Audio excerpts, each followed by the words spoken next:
नमस्कार, आप देख रहे हैं बाप्पा न्यूज 24, जहां मिलती है आपको देश और दुनिया की सबसे तेज, सटीक और भरोसेमंद खबरें। आज हम लेकर आए हैं आपके लिए 25 बड़ी ब्रेकिंग न्यूज जो रखेगी आपको हर पल अपडेट। राजनीति से लेकर खेल, मौसम से लेकर कारोबार, हर जरूरी खबर सिर्फ कुछ मिनटों में। लेकिन वीडियो शुरू करने से पहले आप लोगों से एक छोटी सी रिक्वेस्ट है। अगर आप सच्ची पत्रकारिता को सपोर्ट करते हैं तो चैनल को सब्सक्राइब कीजिए और कमेंट में जरूर बताइए कि आप हमें कहां से देख रहे हैं। तो चलिए शुरू करते हैं।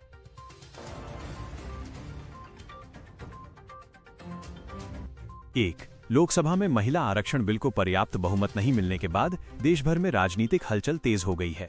बीजेपी ने विपक्ष के खिलाफ राष्ट्रव्यापी प्रदर्शन शुरू करने का फैसला लिया है, जिससे कई राज्यों में आज बड़े स्तर पर विरोध कार्यक्रम आयोजित किए जा रहे हैं। 2. महिला आरक्षण विधेयक के लोकसभा में गिरने के बाद बीजेपी नेताओं ने इसे महिलाओं के सम्मान का मुद्दा बताया है।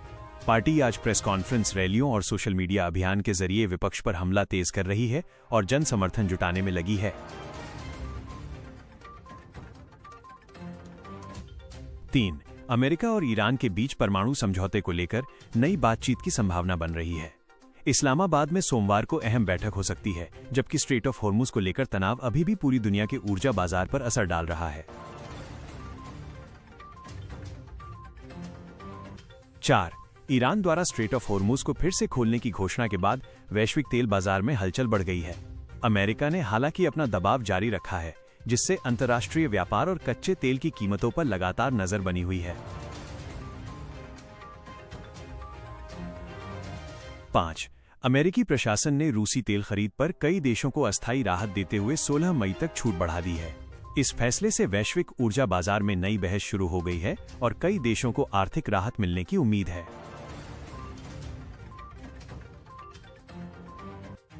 6.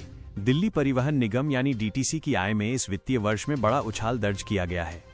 रिपोर्ट के अनुसार निगम की कुल कमाई 173 करोड़ रुपए बढ़ी है, जिससे सार्वजनिक परिवहन व्यवस्था को और मजबूत करने की तैयारी चल रही है। 7. आईपीएल 2026 में आज रॉयल चैलेंजर्स बेंगलुरु और दिल्ली कैपिटल्स के बीच महत्वपूर्ण मुकाबला खेला जाएगा। आरसीबी की नजर अंक तालिका में शीर्ष स्थान हासिल करने पर है, जबकि दिल्ली की टीम वापसी की उम्मीद के साथ मैदान में उतरेगी। 8. कोलकाता नाइट राइडर्स की लगातार 5वीं हार के बाद कप्तान अजिंक्य रहाणे ने टीम के प्रदर्शन पर निराशा जताई है। उन्होंने कहा कि छोटी छोटी गलतियां मैच का परिणाम बदल रही हैं और खिलाड़ियों को आत्मविश्वास बनाए रखना बेहद जरूरी है।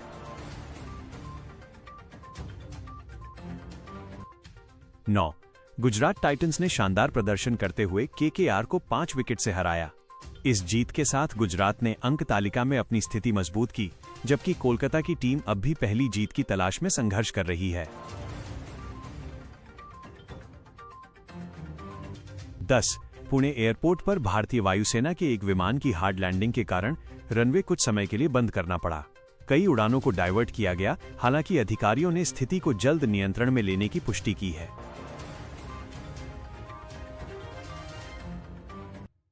11. हैदराबाद के केपीएचबी इलाके में एक बस में अचानक आग लगने से अफरा तफरी मच गई। राहत की बात यह रही कि इस घटना में कोई घायल नहीं हुआ, जबकि आग लगने के कारणों की जांच संबंधित विभाग द्वारा शुरू कर दी गई है। 12. शनिवार को बैंक खुले हैं या बंद, इसे लेकर लोगों में भ्रम बना रहा।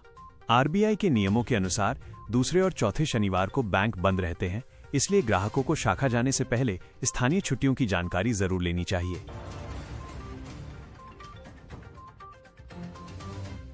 13. सोने की कीमतों में पिछले 2 हफ्तों में करीब 5,000 रुपए की तेजी दर्ज की गई है।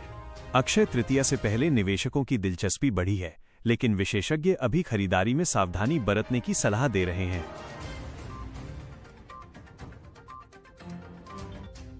14. चांदी की कीमतों में भी उतार चढ़ाव जारी है और एमसीएक्स पर हल्की गिरावट देखी गई। शहरवार रेट अलग अलग बने हुए हैं, जबकि त्योहारों के सीजन को देखते हुए बाजार में खरीदारी की रफ्तार तेज होने लगी है। 15. भारत सरकार ने स्पष्ट किया है कि देश 2028 में COP33 जलवायु सम्मेलन की मेजबानी नहीं करेगा। इस फैसले के बाद पर्यावरण और अंतर्राष्ट्रीय कूटनीति के क्षेत्र में नई चर्चाएं शुरू हो गई हैं। 16. सुप्रीम कोर्ट ने चंबल अभयारण्य क्षेत्र में अवैध खनन को लेकर राजस्थान, मध्य प्रदेश और उत्तर प्रदेश सरकारों को कड़ी चेतावनी दी है। अदालत ने पर्यावरण संरक्षण को सर्वोच्च प्राथमिकता देने की बात दोहराई है।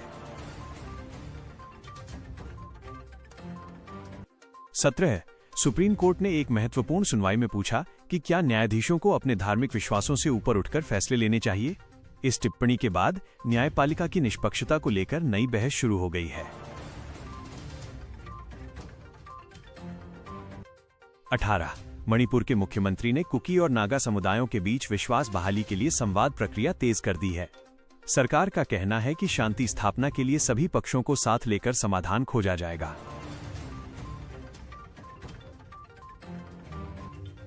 19 पश्चिम बंगाल चुनावी माहौल में महिलाओं के लिए नकद प्रोत्साहन योजनाएं बड़ा मुद्दा बन गई हैं। राजनीतिक दल महिला मतदाताओं को आकर्षित करने के लिए नई घोषणाएं कर रहे हैं, जिससे चुनावी मुकाबला और दिलचस्प हो गया है। 20 दक्षिण भारत के कई राज्यों ने परिसीमन मुद्दे पर एकजुटता दिखाई है। तमिलनाडु के मुख्यमंत्री ने कहा कि दक्षिण की आवाज को अनदेखा नहीं किया जा सकता और राज्यों के अधिकारों की रक्षा जरूरी है। 21 भारतीय चाय उद्योग से जुड़े संगठनों ने प्रधानमंत्री से अनिवार्य नीलामी नियम खत्म करने की मांग की है। उनका कहना है कि मौजूदा व्यवस्था में लागत बढ़ रही है और उत्पादकों को अपेक्षित लाभ नहीं मिल पा रहा।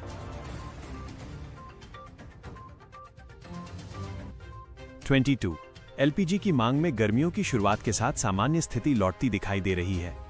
ऊर्जा मंत्रालय के अनुसार घरेलू और व्यावसायिक उपयोग में स्थिरता आने लगी है, जिससे आपूर्ति प्रबंधन बेहतर हुआ है।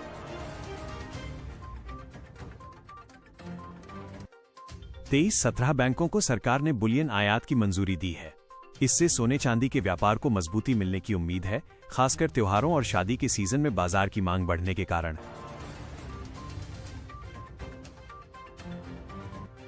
24 केंद्र सरकार ने मोबाइल फोन में आधार ऐप को पहले से इंस्टॉल करने का प्रस्ताव वापस ले लिया है। इस फैसले के बाद डिजिटल गोपनीयता और उपभोक्ता अधिकारों को लेकर चर्चा तेज हो गई है।